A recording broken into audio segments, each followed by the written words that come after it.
जय हिंद दोस्तों, स्वागत है आप सभी का आपके अपने YouTube channel maths knowledge with PM पर।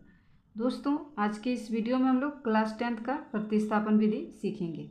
तो दोस्तों, अगर आप बोर्ड एग्जाम देने वाले हैं तो प्लीज़ आप ध्यान से देखिएगा, क्योंकि बोर्ड एग्जाम में प्रतिस्थापन विधि से एक क्वेश्चन पूछा जाता है। दोस्तों, ये क्वेश्चन बहुत ही इंपॉर्टेंट है, तो प्लीज़ आप ध्यान से देखिएगा। तो जैसा कि मेरा क्वेश्चन है कि s - t = 3, और यहाँ दिया है दूसरा मेरा s/3 + t/2 = 6। तो ये मेरा दो समीकरण दिया है, ठीक है। दोनों समीकरणों को हल करके हमें चर संख्या यानी कि s और t जो दिया है इसका मान हमें निकालना है।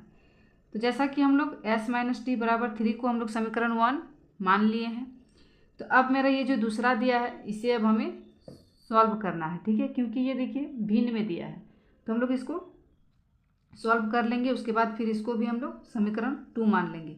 इसमें समीकरण मान के ही हल किया जाता है। तो चलिए इसको सॉल्व करते हैं। तो यहाँ पे s/3 + t/2, तो इसको देखिए हम लोग क्रॉस गुना करेंगे। क्रॉस यानी कि s को हम लोग 2 से गुना करेंगे, तो यहाँ हो जाएगा 2s प्लस 3 को हम लोग t से गुना करेंगे, तो यहाँ हो जाएगा 3t बट्टे में 3 को 2 से गुना करेंगे तो 3 दूनी 6 बराबर 6, ठीक है। अब यहाँ क्या करेंगे हम लोग, अब यहाँ जैसे कि देखिए 2s + 3t बराबर, ये जो बट्टे में 6 है, ये बट्टे में 6 है, वो बराबर के इस तरफ आ जाएगा तो गुना में हो जाएगा, यानी कि 6 × 6 हो जाएगा। तो यहाँ हो जाएगा 2s + 3t बराबर 6 को 6 से गुना करेंगे तो 6 × 36। तो इसको अब हम लोग समीकरण 2 मान लेते हैं। तो जैसा कि हमने समीकरण 1 और समीकरण 2 हमने मान लिया है, तो दोनों समीकरणों को हल करके हमें क्या करना पड़ता है, मान निकालना पड़ता है। तो प्रतिस्थापन विधि हम लोग सीख रहे हैं, ठीक है। तो प्रतिस्थापन विधि में हम लोग क्या करते हैं, या तो हम समीकरण 1 को हल करेंगे या फिर समीकरण 2 को हल करेंगे, ठीक है। तो चलिए हम लोग, आप किसी भी समीकरण को आप हल कर सकते हैं। तो चलिए हम समीकरण 1 को हल करते हैं। तो यहाँ लिखेंगे समीकरण 1 से, समीकरण 1 है मेरा s - t = 3। इसको एक बार लिख लेते हैं, s - t = 3। तो इसको हल करेंगे तो s बराबर आ जाएगा 3 + t। इसमें s का मान क्या आ गया, s = 3 + t। तो इसको हम लोग समीकरण 4 मान लेते हैं, सॉरी समीकरण 3 मान लेते हैं। समीकरण 2 तक हमने माना है, तो इसको समीकरण 3 मान लेंगे। अब मेरा s = 3 + t, ये मेरा समीकरण 1 से आया है, तो ये जो आया है इसको हम लोग समीकरण 2 में रखेंगे। तो यहाँ लिखेंगे s का मान समीकरण 2 में रखने पर, यदि हम इसको समीकरण 2 से लाते तो इसका मान को हम समीकरण 1 में रखते, ठीक है। तो देखिए समीकरण 2 मेरा क्या है, 2s + 3t = 36। इसको एक बार लिख लेते हैं। तो यहाँ पे देखिए s की जगह पे हमें क्या लिखना है, 3 + t।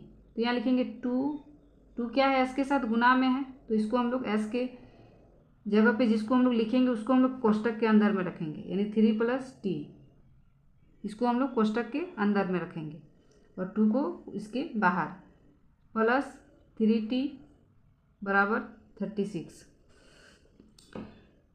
अब ये 2 इसके साथ दोनों संख्या के साथ गुना हो जाएगा, 2 × 6 प्लस 2 को t से गुना करेंगे तो 2t प्लस 3t = 36।